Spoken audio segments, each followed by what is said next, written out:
Good evening, and thank all of you guys for being here tonight. Today is June 18, 2024. Our thought for the day is when you leave behind, what you leave behind is not what is engraved in stone monuments, but what is woven into the lives of others. That's Pericles. I'm going to officially call this meeting to order tonight. I think I'm going to pray tonight. Let's pray together. Father, we thank you tonight for your grace and your mercy. We thank you for your loving kindness that you show towards us, Lord. We thank you for allowing us to live into a community that we call home, that we love. We're just grateful for you being our God and we be your children, God. So ask if you would tonight to lead and guide us tonight. Let us make decisions that's best for this community. In your son, Jesus' name we pray. Amen.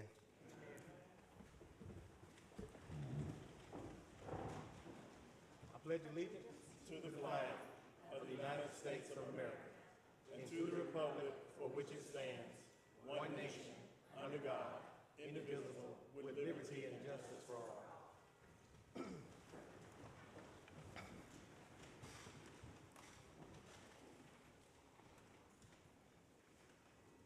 Thank you so much. Commissioners, I seek a motion that we approve the agenda, please. So moved. It's been motioned by Commissioner Mason and second by Commissioner Edwards. Any discussion? Commissioner Sanders. Yes, sir, Mr. Chairman. I just want to make a note. I did send a request to have the Fairview Community Park added to the agenda.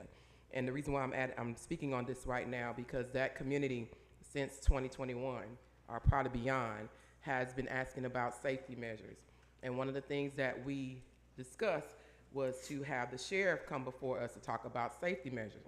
Well, the sheriff did that in 2022. We have not even moved forward with any safety measures of Fairview Community Park. It is now 2024. They've had a fire. They've had other things in that area. We are liable.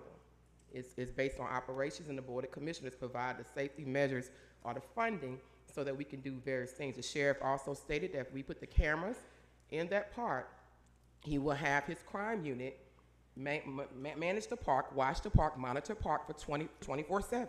And we have not moved forward. And I have residents, I think some of them in the audience from Fairview Community Park, Fairview Estates, and they are upset because we as a board have not moved forward since 2022. And the request was to have the sheriff come before us, stand here, and tell us exactly what we were supposed to do, and we did nothing.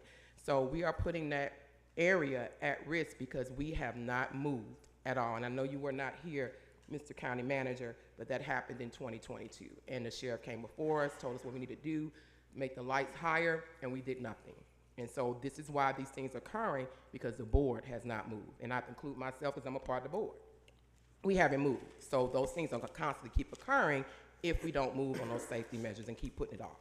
Thank you. Commissioner Mason. Thank you, Mr. Chair. We definitely want to make sure that all of our community is safe and that they basically feel comfortable with living in this community. So I want to ask Mr. Cooper, since you weren't here during that time, do you mind following up with our sheriff and getting a full report of what his recommendations are, and then at a later date, place that on our agenda and have the sheriff here again to follow up with us to make sure that we have all the details, we have the plans, so that we can move forward to help this community. Commissioner, I have no problem with that. In fact, I will schedule that meeting really soon. Thank you, sir. Thank you, Mr. Sir. Chair. All in favor? It passes 4-0. Thank you. Next on the agenda is citizens' comments. This is an opportunity that we allow citizens to make comments about agenda topics only. Agenda topics only. You have 3 minutes to do so. If you would, please come and state your name and your address for the record, please. Have 3 minutes to do so. Agenda topics only. Agenda topics only. Thank you. Next is the chairman's report. I don't have anything today to report. Mr. Cooper, I'm going to turn it over to you for the county manager report, please, sir. Thank you, Mr. Chairman, board members and residents of this community. I come before you today with the county manager's report. As you all know, we just had our public hearing in relationship to our budget. During my report, I'm just going to take a deeper dive into the budget and give some clear understanding as to our wants are our needs and our needs are our wants. People, purpose, and processes, that's what we're about here. This budget encumbers all of that. The people are the residents. We want to show in our purpose that we're being responsible stewards of finance as it pertains to governing this community. In terms of our processes, Ms. White has done a tremendous job in trying to put together a budget where we're fiscally responsible and we remain whole while not compromising the level of service that we're committed to. So when we talk about the expenditures here, we are looking at the different departments and what it takes for them to operate on the whole. And one of the main things that we did, as Commissioner Edwards stated earlier in the budget hearing, was that our line items stayed the same in terms of departmental needs and wants. They understand the needs, the wants, and the wants, the needs. When we talk about expenditures, let's look at it from a contextual standpoint. The defined benefit pension fund, as we stated earlier, that's $2 million. The 4.5% COLA, that's $2 million. The health insurance increase is $1 million.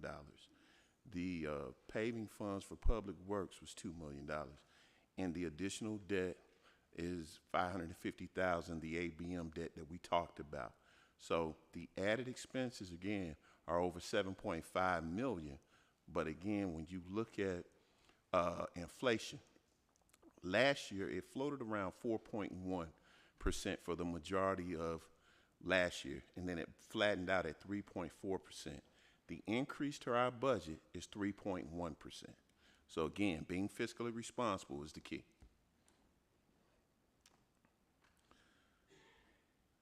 So you may have noticed in the last slide, there was a COLA and a defined benefit plan for our employees. Those are employee retention mechanisms. On the whole, we have 724 employees that work for Newton County. And they understand Newton County is a great place to serve. And roughly 60% of them reside right here in Newton County.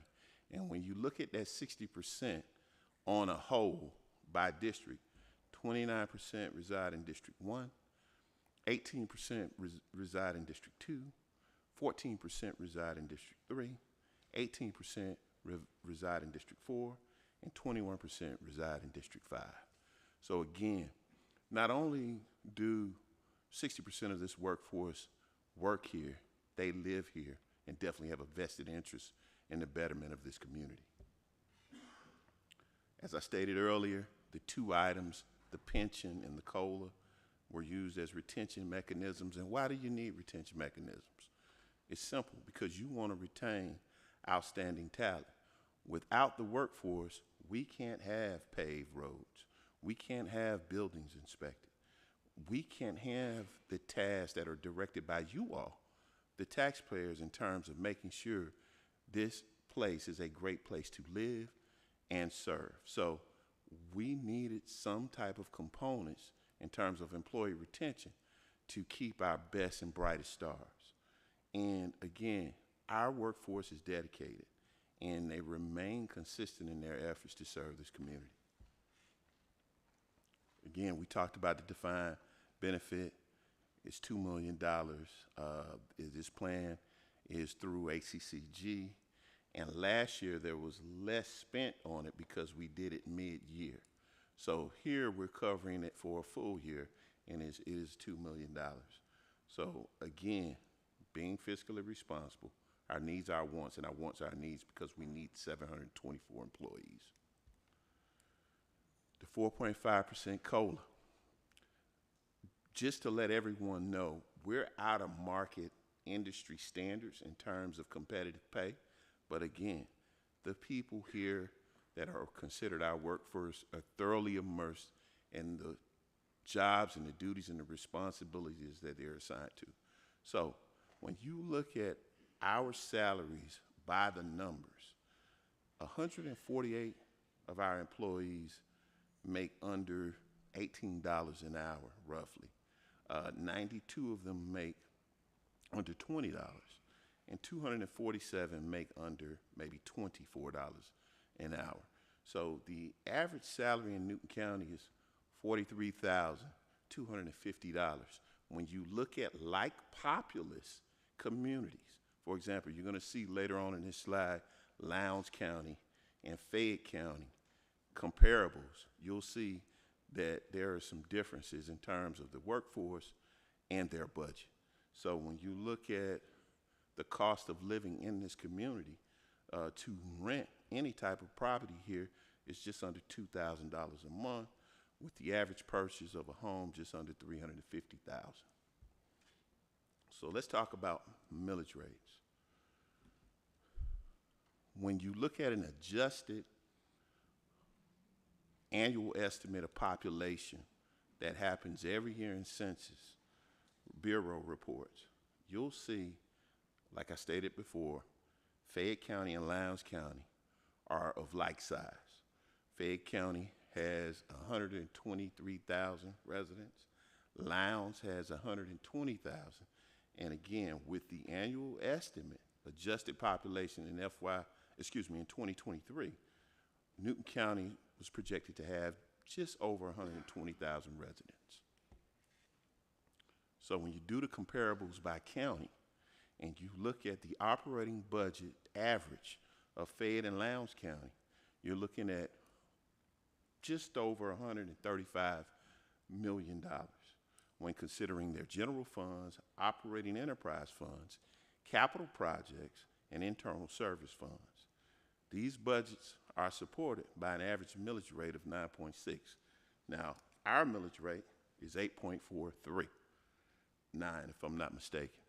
So when you look at the number of employees on an average that both of these counties have, they have a little bit over 743 full-time and part-time staff. So I want to commend this board because I know they're often inundated, and understandably so, by the residents who are taxpayers about taxes and increases in taxes and how can we avoid those increases in taxes. But I want to share and reiterate that I'm sure what these distinguished board members have shared with you all, that it's not solely on the Board of Commissioners. There are other entities that affect tax hikes in various municipalities. And when you look at that, for example, there's a Newton County Board of Education, there's a Newton County Board of Commissioners. They individually establish their respective millage rates. So if one entity increases their millage rate substantially while the other rolls back their millage rate, the goal of providing a true tax relief may not be accomplished. So I just want our residents to understand that. This concludes my county manager's report. Thank you, Mr. Chair. Thank you, Mr. Cooper. Commissioner Henderson. Thank you. I had just one question, Mr. Cooper. Are we looking at, from your estimation, are we looking at a rollback this particular budget cycle? We're looking into that right now. We haven't made it exclusively concrete as of yet, but we are looking into that. Okay. Well, I just want to say this, and this is to Commissioner Edwards. I heard when you said that on some of these debts that we have, that possibly we could use a little bit of, I call it fund balance, emergency funding, and I can't think of a better emergency funding than trying to lower, if we can, some of the tax burdens on our taxpayers. Thank you. Thank you, sir. Commissioner Sanders.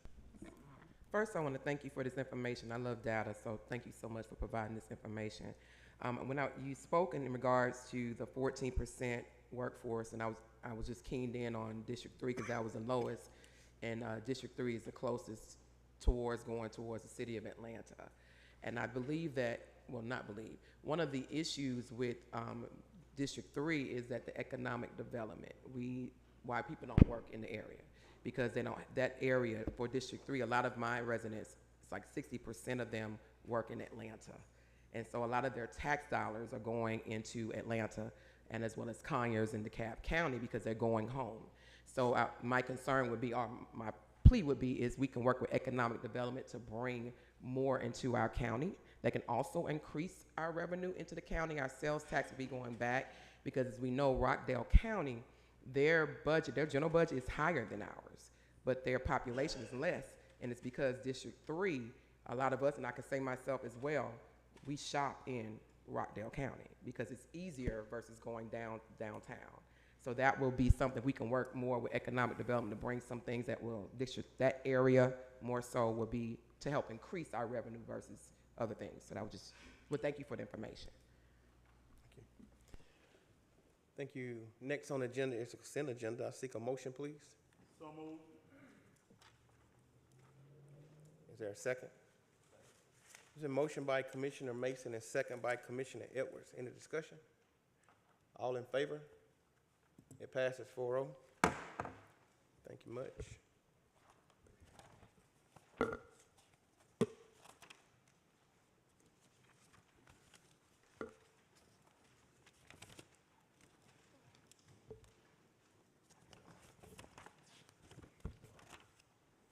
I do want to make one note. Let me go back to number 8. Number 8Q. We want to make sure that's Spring Hill Park. Spring Hill Park instead of Spring Hill. Number 8Q. Yeah. Yeah.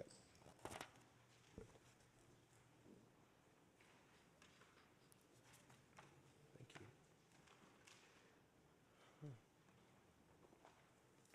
We're going to take a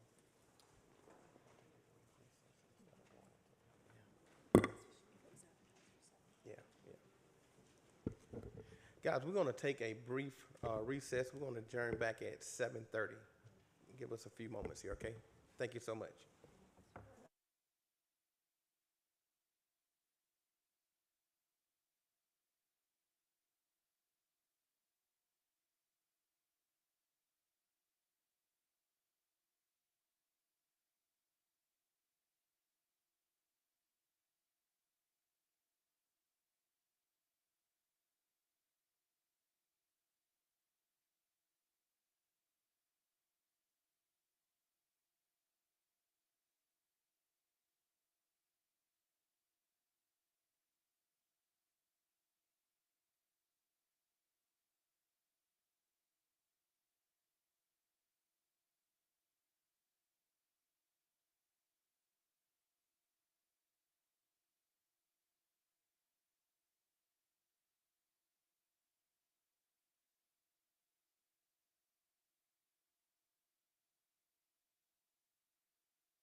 Guys, I seek a motion that we move back into our regular meeting, please.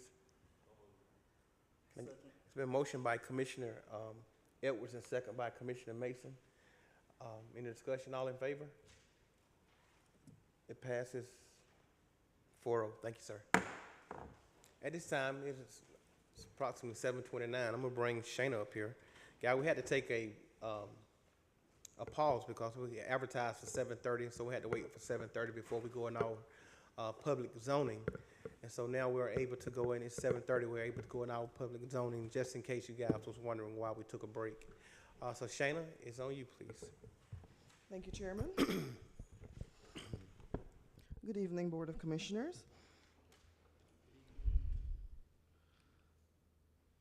Our first case today, this is old business. It was actually before the board in April, and it was tabled for a community meeting to be held.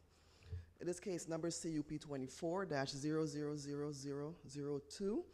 Proposed use is office with fleet parking located at 90 Almond Road on 11.45 acres. The tax ID is 0025093. The future land use is a development node, and the existing zoning is highway commercial, and it's located in the Almond Tier 2 overlay, which is a non-residential mixed-use tier. The watershed is the Yellow River. It's located in Commissioner District 4. It was actually redistricted from 3 to 4. And the owner is MI Sweetwater LLC. Our petitioner is Owen Midor, and the representative today is Jordan Edwards. And again, the applicant's intent was to establish an office with fleet parking and outdoor storage. And just a brief history, March 26th, the Planning Commission approved the petition by a vote of 4-0. On April 2nd, the BOC, as we said, tabled it for a community meeting to be held. The community meeting was held on 5/14. We had a total of 7 residents that showed up for the meeting for a very good discussion. At this meeting, the applicant took the opportunity to inform those present just a little bit more of their business in terms of the types of trucks, how many trucks they were planning to employ locally. And they will be using the existing building and parking area for the pickup trucks for this business.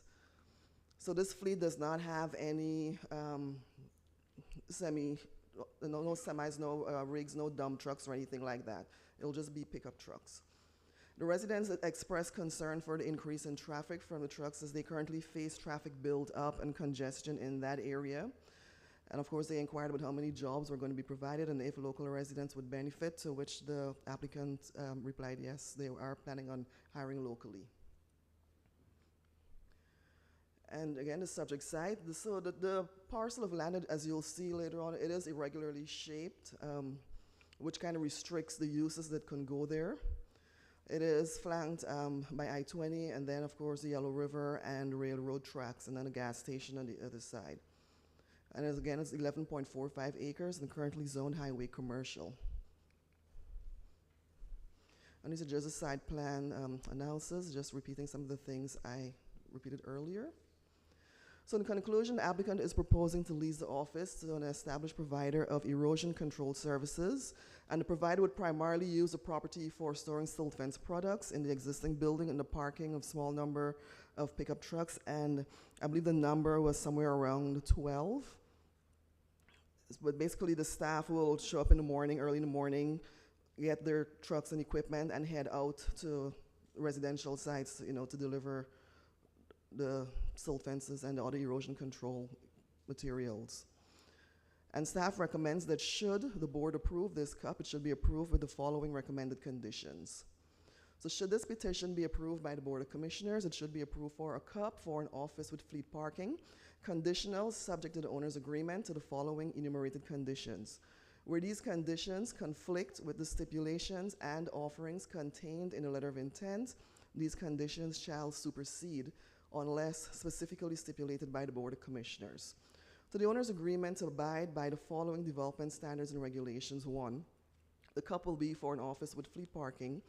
2, prior to the allowance of any outdoor storage on the property, the applicant will provide a plan showing the area in which the storage will occur to be approved by Development Services. 3, outdoor storage is limited to 25% of the total lot. 4 outdoor storage areas in the refuse containers shall be screened and buffered so as not to be visible from the public right-of-way or any abutting residentially zoned property. 5, truck parking is limited to the fleet owned by the business. This is one that we added since the community meeting. And again, their fleet will only consist of the pickup trucks. 6, the business must obtain all approvals from the department as well as obtain and maintain a business license. And 7, record service, salvage, abandonment, recovery or repossession of automobiles and trucks, and the temporary storage of said vehicles is prohibited. And this is the location of the parcel. As you can see, it's irregularly shaped, very elongated, the Yellow River. To the east over here, you have the Almond Road to the west, and of course the railroad tracks to the north, and I-20 to the south. Currently zoned highway commercial, so it runs right along I-20. It's in the Yellow River. Development node is the Flume as well as Parks, Rec, and Conservation, a little green area here along the river. And this is a survey of the parcel. And just an aerial view showing how they're going to utilize anticipated parking, which is already existing buildings that they will be using. If there are any questions for staff, Chairman, we already did the public hearing on this back in April. So I would leave it up to the board to determine if they want to do another one. Thank you so much. Commissioner Henderson.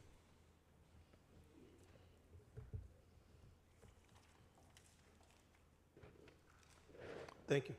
I think during the discussion that we had with the community here at the county building, there was I think it was supposed to be about no dump trucks. Could you kind of explain that a little bit to what we talked about, no dump trucks, and once again, please? Yes, the community's concern was that there would be the large trucks, dump trucks, or the 18-wheelers. Or the semi-trucks in there, and this is not part of the fleet that the applicant intends to have there. They're using smaller pickup trucks for their business out there. So I do have a stipulation in the conditions where the fleet will be limited just to the pickup trucks that the applicant is using. Did it say how many pickup trucks? They had mentioned somewhere around 12, approximately 12. Okay, is that a part of, if it's approved, a part of what they're going to be applying to, doing by? If they're going to use the 12 trucks, is what you're saying? In other words, the number of trucks, just regular truck, 12 trucks. I think it was yeah, I think the notes that I remember you doing was 12 trucks, and what else was it?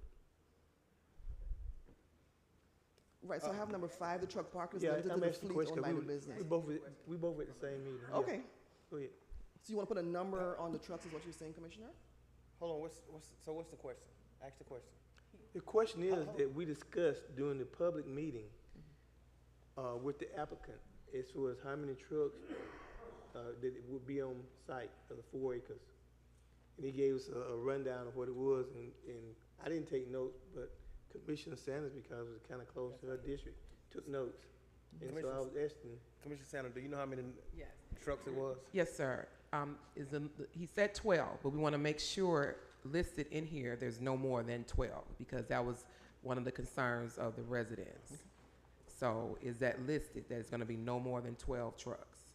We can amend number 5 where it says it's limited to the fleet owned by the business and just add a number to that one, Okay. if that works. Yes. Would that work? Okay. And it's, Yes. and then the only thing was, is it only going to be pickup trucks? Because that's what it was stated. It's only going to be pickup trucks. Well, yes, they've indicated that their fleet will consist of pickup trucks, so that's what will be parked there overnight when the workers come back with the trucks. Thank you. Okay. Commissioner Edwards. Thank you, Mr. Chairman. Hold on, did we get a motion? We didn't get a motion yet. Let me get a motion on the floor. Commissioner Henderson, give me a motion, please. Thank you. I'd like to make a motion that we approve with the amended regulations. Is there Commissioner Henderson made a motion that we approve this with the recommended conditions. Is there a second? Second. And second by Commissioner Sanders now, Commissioner Edwards.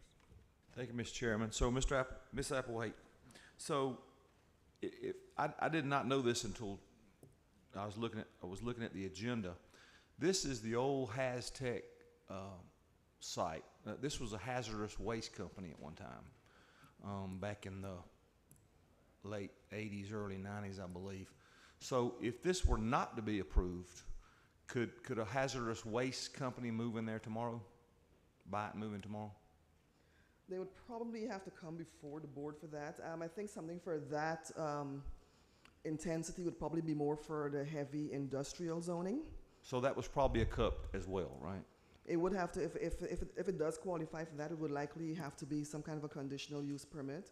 But because it's in the overlay, and I don't have the chart in front of me right now, but that would be more of a heavy industrial use for like M2 zoning, Okay. for Thank something you. that intense. I'm good. Yeah. Thank you. Thank you. All in favor? It passes 4-0. Thank you. Ms. Applewhite. Thank you, Chairman.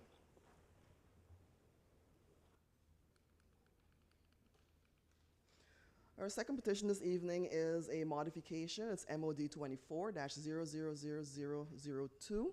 The proposal is to modify the conditions of zonings for REZ 04-054, number 3C. Streets shall have sidewalks on both sides. This is for the Lyndhurst subdivision, phase 2. The existing zoning is R1 and R2, single-family residential, and it's also located in the Salem overlay tier 1. It is located off of Spring Hill Road on 62.58 acres. Tax ID numbers are 13-1 and 13-66. It's located in Commissioner District 2. Current owner is listed as AHV Partners LLC, and our petitioner and the representative today is Mark Walton. And again, the applicant is requesting to modify the conditions for a previous zoning that was done in 2004, and they're just asking to remove one condition, which is the street having sidewalks on both sides of the streets. So in March 15 of 2005, the Board of Commissioners, they approved a 98-lot subdivision for Lyndhurst. Phase 1 was final platted, and some of the lots were built out. And the developer is now working on final platting phase 2, which is currently in the LDP stage. And again, one of the conditions that they would have to adhere to for phase 2 is to install sidewalks on both sides of the street. And because there are no sidewalks in phase 1, they're requesting to this condition be modified and removed so that the subdivision will show consistency at build out. So the existing condition to the owners, it's 3C. Street shall have sidewalks on both sides. And again, they're proposing to modify the condition to remove it. So these are the minutes from March 15th of 2005 from REZ 04-054. This is included in your packet, so I won't read through it, but I just highlighted the areas that we're going to look at. So we've got the motion here to approve, and the condition we're looking at is 3C. That is highlighted here. Streets shall have sidewalks on both sides. This is the survey. So phase 1 is this area here. It's already been platted. It's not completely built out. And then phase 2 is this portion here that they're looking to complete and final plat now. And this is just the aerial. This is Spring Road up here, and then you come into Lyndhurst subdivision, phase 1, and then phase 2 is back here. And it's very close, you can see, to the Rockdale County into Underwood Crossing. Zoning R1 and R2, it's a dual zoned parcel. And of course, the Salem overlay only covers one portion of phase 2. This is not in the overlay. And it's in District 2. So in conclusion, the parcels for phase 2 of Lyndhurst subdivision, it was approved back in 2004 by the Board of Commissioners. The developer has now returned to finish the subdivision. During phase 1, sidewalks were not put in for whatever reason. I could not find anything on file saying that anything was filed with the board to not have them built. But we accepted phase 1 when we final platted it. So the developer is requesting that for consistency, the sidewalk condition be removed for phase 2. So should the Board of Commissioners recommend approval of the modification to condition 3C of the 2005 petition, staff recommends the following conditions be applied to the property. So should this modification petition be approved by the Board of Commissioners, it should be approved conditional, subject to the owner's agreement to the following enumerated condition. Where this condition conflicts with the stipulations and offerings contained in the letter of intent, these conditions shall supersede unless specifically stipulated by the board. 1, to the owner's agreement to abide by the following development standards and regulations. A, condition 3C of the petition, REZ 04-054, streets shall have sidewalks on both sides shall be removed. And B, all other conditions of the original rezoning dated March 15th, 2005, and approved by the Board of Commissioners shall apply. And if there are any questions for staff, if not, this is a public hearing, Chairman. Thank you, ma'am. At this time, we're going to open it up for the applicant and those that would like to speak in favor. You have 10 minutes to do so. The applicant and those that would like to speak in favor tonight, you have 10 minutes to do so. Please state your name, your address for the record, please. Good evening, Chairman, Commissioners. Good I'm evening, Mark sir. Walton. I'm with Patrick and Associates. Our office address is 928 Blacklawn Road, Conyers, Georgia, 30094. And I'm here on behalf of AHV Partners. The director basically presented the whole situation. When the original Phase 1 was developed right before the Great Recession, the final plat was completed. A builder group purchased all of the lots. The developer really just stood back, and then it wasn't too long after that that the banks took back the majority of the lots. In the last probably 5 years, primarily one builder purchased all of the lots that one of the banks took back, and they finished all of the houses, and it was basically an oversight about the sidewalks. So now we're going into the next phase. We've got plans that have been reviewed and basically approved. And so we're to the point with the sidewalks, and we're just asking that that particular zoning condition be eliminated so that we can have consistency between the different phases of the subdivision. I'm here to answer any questions beyond that, and I would like to reserve remaining time for any rebuttal. Thank you, sir. Thank you. Thank you. Anyone else would like to speak in favor tonight? You may come up. Please state your name, your address for the record, please.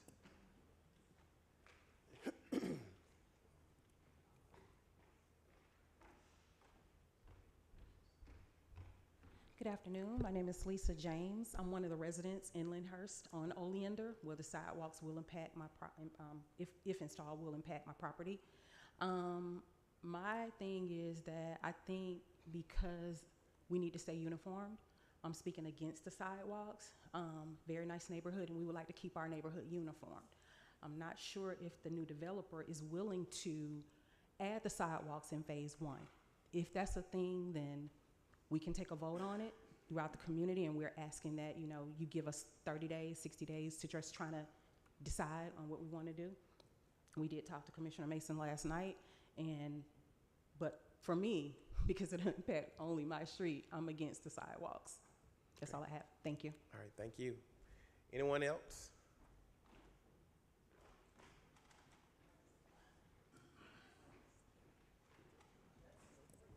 Not if you don't want to. Good evening, Board. My name is Steve McFarland, address 60 Rosemont Parkway, Covington, Georgia. I'm a member of Lyndhurst Estate Community. I'm also the HOA president currently for Lyndhurst Estate. In regards to the sidewalks, I think it would be a great addition. However, just like Lisa stated, uniformity is what we really care about within our community. I think Lyndhurst Estate brings a great value to Newton County. If you take a look at the houses there, we're trying to just keep uniformity within the community. So if they come in and they establish sidewalks within Phase 2 and Phase 1, or they pre-existing homes that were previously there do not have sidewalks. It just does not present uniformity, and it also devalues our community, right? We're trying to keep the value of our community rising, especially with Lyndhurst Estates and the other adjacent communities that are high-value homes. We want to keep that platform on an even playing field. So what we're truly requesting is, we can't force the builder to install sidewalks, but what we are requesting is that we do like the sidewalks, we want the sidewalks, but if they are unable to do so, we want to just make sure that uniformity is the main thing for us. All right?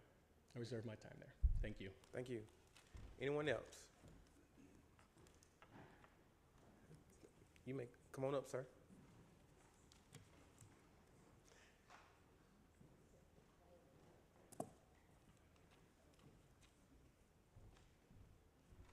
My name is Kamar Jones. I live in 20 Rosemont Parkway and have been a resident of Lyndhurst Estate for almost 15 years.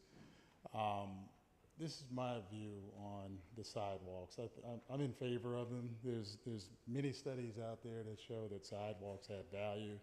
There's safety reasons, there's quality of life reasons. It's an assortment of them, which I won't go. So the data shows that if the builders or the developers want to do that, the sidewalks is to their best interest to put them in, and they will easily be able to recoup their cost from doing something like that. You know, as far as the oversight, isn't it the developer and the builders to understand the guidelines and the rules before they put in their development? So I don't think we should be penalized because of an oversight from a builder or anything like that. I think we're a reasonable community, and one of the things that we'd like to do is be able to speak with the developer and the builders. I think I overheard some requests that they're asking for some different choices, and I think that with a time of maybe 30 days or less, we'll be able to come to some resolution and work with the builder. We're not unreasonable people. You know, we all want to make money in this, and we will. And so I think that's the request, to pause this for 30 days. Let's get together, work something out, and come back. Thank you. Thank you, sir. Anyone else?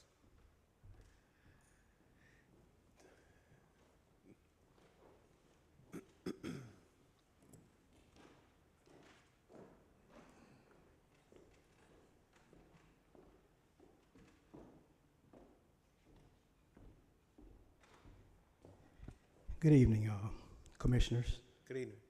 chairman, vice chairman.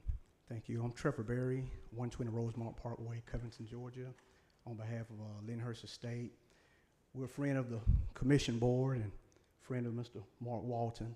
We definitely want to continue to protect the integrity of our community at all costs, and whatever we can do in that effort to do that, we just want to be given a fair chance that we can continue to increase the value of the homes that are existing and any new homes that will be participating to be built. And that's the energy that we want to have as we go forward with the new development in the phase 2 and phase 3. Thank you, commissioners. Thank you, sir. Anyone else?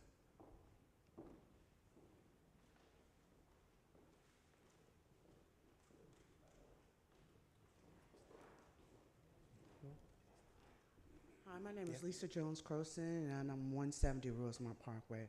My request to the board is to give us time. We're asking 60 days to see how it will impact our community either way. Uniformity would help the aesthetics of our neighborhood. We don't know if we're willing to do it, and we don't know how it impacts our properties personally. And we've been there 20 years, tax-paying citizens of Newton counties. I've been the second house in Lyndhurst Estates, and we implore you, please table this to give us time to regroup and see how it impacts our community. Okay. Thank you. Thank you.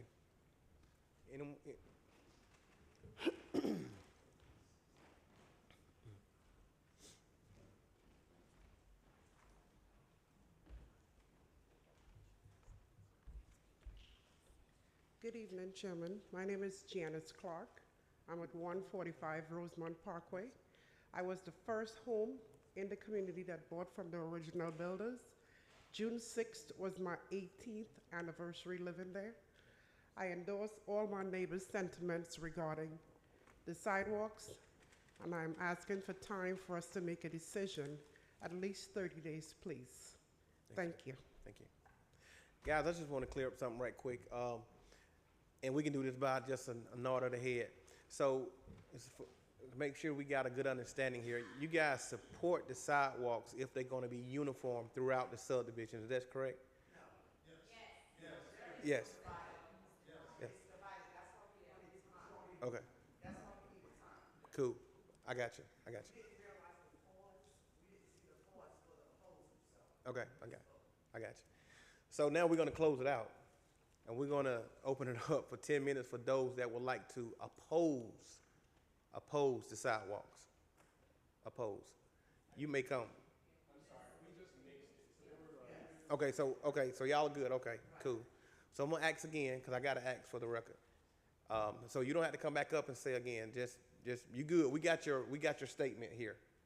I think we uniformly as a community would like time. Okay, we got it. Okay. So anyone else would like to oppose? Anyone else would like to oppose? Anyone else would like to oppose? Thank you. Shayna, if you would please come on back up. Would you like to come back up? Your time? Okay. Please come on back up, Mr. Walton, sir, please.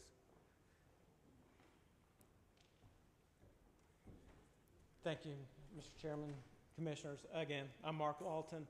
I know lots of the residents there. We would like to have a decision. We're getting to a point of the year that if we get delayed 30 days or 60 days, we're going to get out there and we're going to be caught in the winter. And so we would like to have a decision one way or the other. The developer and the builder have both said, yeah, they're willing to put in sidewalks, but they would prefer not to for the conformity. They intend to build houses that are just as nice, if not a little more expensive than the existing. But we would just need to be able to proceed. So we implore you all to make a decision. All right. Thank you, sir. Thank you. Ms. Applewhite, if you would please come on back up. Commissioner Mason, I think this is in District 2. Sir? Thank you, Mr. Chair. First of all, I want to say thank you to the residents of Lyndhurst for coming and voicing your opinion. I think we value your thought process, your opinion. This is your community, your subdivision, and we want to make sure that you have the quality of life in your subdivision that you desire and that you deserve. These are not starter homes in this subdivision. They are very high priced, and I believe that the second phase homes are going to be even higher than the first phase. And so we want to make sure that we make the right decisions and we do the right things. So with that being said, it sounds like the consensus of them that they would like to table this so that they can have further discussion with the actual builder. And I'm going to support their decision. So I would like to make a motion to table case number MOD 24-000002 for 30 days. 60. It has to be yes, 60. Commissioner, Okay. to give us time to advertise it again, yes. Okay, so 60 days so that they can have an opportunity to have a conversation with this builder and have enough time for re-advertisement. Thank you, sir. Is there a second? It's been motioned by Commissioner Mason that we table this for 60 days and second by Commissioner Edwards. Any discussion? All in favor? Thank you. Stand table for 60 days. Ms. Applewhite. Thank you, Chairman. Our final item this evening, it is the capital improvement element update, the annual update and the short-term work program update. In your packages, you have the email correspondence from DCA approving our annual update. And these charts are also in your packets with the projects. So I won't go through them individually. And of course, we have the various ones for roads, library, parks and rec. So this report, it has the same old departments that we had last year. This is because the new proposal to add those new departments is still under review by DCA. So this is just the approval for the regular annual update that we always do. And here we have our impact fees that we have. It's 1.5 million right now from 2023 numbers. And today we are here to adopt this since DCA has approved it for us to move forward with that. And there is a resolution. So can I get a motion, please?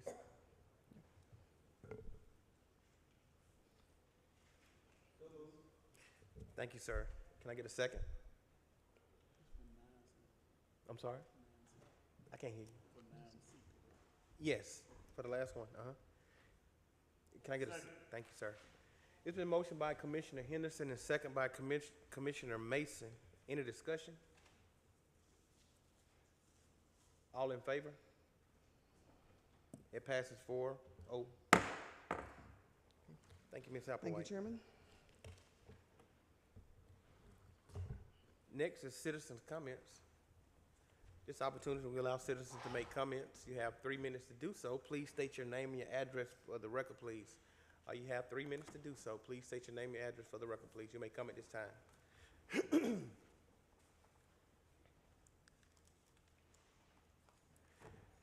Thank you. Commissioner Edwards. Thank you, Mr. Chairman. I'll be brief. I've already had some discussion with the county manager about it. I'm sure the other commissioners get the request, but I seem to have gotten a lot more lately. Is citizens want to know how, if they feel their street should be paved, how do we go about getting that on a list or getting that prioritized or getting looked at? Do we have is there a formal process? If not, what is it that we can communicate to the citizens to let them know that we do hear them and we're taking their the wishes into consideration? Thank you, Mr. Chairman. Thank you, sir. Commissioner Mason. Thank you, Mr. Chair. A couple announcements. The first one, I just wanted to announce that, I announced it before, but I wanted to announce it again. In District 2, we are having our Juneteenth celebration movie in the park this coming Friday at Denny Dobbs Park, 6244 Highway 212 North. Bring your lawn chairs, your blankets, your movie snacks. And so we just want to have a great time there at the Juneteenth celebration movie in the park on this coming Friday. It is a free community event to all of the residents, and not only for District 2, but for all of Newton County. A lot of times we have surrounding county individuals that will come. Some of our residents from our municipalities and our cities, they come and attend our movie in the parks as well, and we generally always have a really, really good time. So I want to invite everybody out to that event. I also wanted to make a second announcement that I have been honored and appointed to serve as the chairman of the Revenue and Finance Committee for the Association of County Commissioners of Georgia. And so what my role will be as the chairman of that steering committee is to really help address property taxes, sales taxes, fees, all across the 159 counties. And so I have a vice chair. We will sit and have policy meetings with our commissioners in North Georgia. We will have policy committee meetings with our commissioners in South Georgia, and we will collectively come together as commissioners all across the state of Georgia and come up with what we want to see as resolutions that we will submit to our state legislators when they go back into session in 2025. And so it is going to be a lot of work, and so I'm looking forward to really delving into how we can bring relief to our residents all across the state of Georgia when it comes to property tax, sales tax, fees, and really figuring out how we can make the state of Georgia a great place to actually live and to be able to address those concerns. So I'll be periodically making more updates. We do kind of have an initial platform already that we're going to start working with, that we're going to present to the commissioners in the North Georgia and South Georgia They'll be able to have a conversation. If there's anything they want to remove or add, I'll be able to lead that discussion to basically be able to help address these concerns. I'm excited about moving in that direction and really helping address this area of work throughout the state of Georgia. Thank you, Mr. Chair. Thank you, sir. Commissioner Sanders. Thank you, Mr. Chairman. I had the opportunity to attend the SPLOS meeting on yesterday with some of the District 3 residents and commissioners. I do ask that we get on board to move forward with District 3 projects. It was sitting there listening to all of the projects from 2017. Spring Hill Community Park is about to be open in July. The park for District 1 2023 project, that's about to go forth with a groundbreaking, and the residents actually voted for their location, were able to have it at their actual location. And in District 3, the residents who selected their location were not able to have that same opportunity. I would love for us to move forward, and I thank the SPLOS committee for actually saying, why are we always passing over this project and why it is not complete? The residents are very concerned. There were some rumors out there, and I had to clear that up, that Commissioner Sanders was given 3 properties and she denied them all. Let's put that out there. No, not one commissioner can deny any property. It has to go before the Board of Commissioners, and it's done before the Board of Commissioners, and no properties were brought before me to deny. So I want to make sure that was cleared up, because that was actually told to the SPLOS committee, and I had to clear that up when I spoke with the chair of that committee.